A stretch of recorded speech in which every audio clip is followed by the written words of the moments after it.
सध्या आपण आहोत अष्टविनायकापैकी एक तीर्थक्षेत्र असलेल्या पाली बल्लाडेश्वर येथील सुधागड बस स्थानकामध्ये आपण बघताय हा सुधागड येथील बस स्थानक आहे।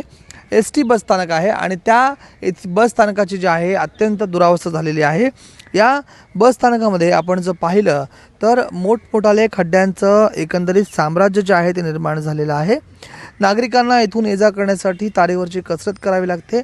आपण जर बघितलं तर हे जे आहे हे पाली सुधागड येथील बस स्थानक आहे।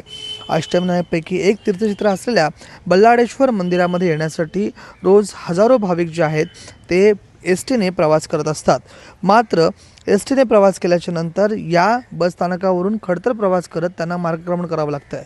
आपण दृश्यांमध्ये बघतोय किती मोठमोठाले खड्डे जे आहेत ते या बस स्थानकामध्ये निर्माण झालेले आहेत आणि अक्षरशः या बस स्थानकाच्या या खड्ड्यांमधून जे चिखल देखील नागरिकांच्या अंगावरती उडत आहे, प्रवाशाच्या अंगावर उडत आहे आणि बस स्थानकामध्ये ज्या पद्धतीमध्ये हे खड्डे निर्माण झालेत त्यामुळे या ठिकाणी खड्यांचं देखील साम्राज्य आहे ते खडे देखील नागरिकांच्या अंगावरती एकंदरीत उडत आहेत।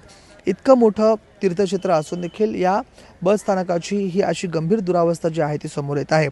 काही दिवसापूर्वी परिवहन मंत्री प्रताप सरनाईक जे आहेत त्यांनी या बस स्थानकाची जी आहे ती पाहणी केली होती। मात्र पाहणी केल्यानंतर देखील आता परिस्थिती जी आहे ती जैसे तीच आहे।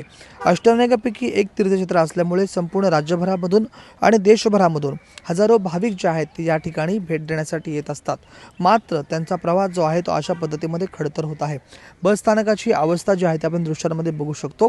थेटपणे रस्त्यावरती खड्डे जे आपण आतापर्यंत पाहिलेलेच आहेत, मात्र आता या बस स्थानकामध्ये देखील अशा पद्धतीमध्ये खड्ड्यांचं जे आहे ते एकंदरीत साम्राज्य निर्माण झालेलं आहे। एक नव्हे तर असंख्य खड्डे जे आहेत या ठिकाणी निर्माण झालेले आहेत। आता या बस स्थानकाचे कधीपर्यंत काम होत आहे आणि नागरिकांना कधीपर्यंत दिलासा मिळतोय हे खरं पाहणं तितकंच आता महत्त्वाचं ठरणार आहे। राजू वैशंपायन, टीव्ही मराठी, पाली सुधागड, रायगड।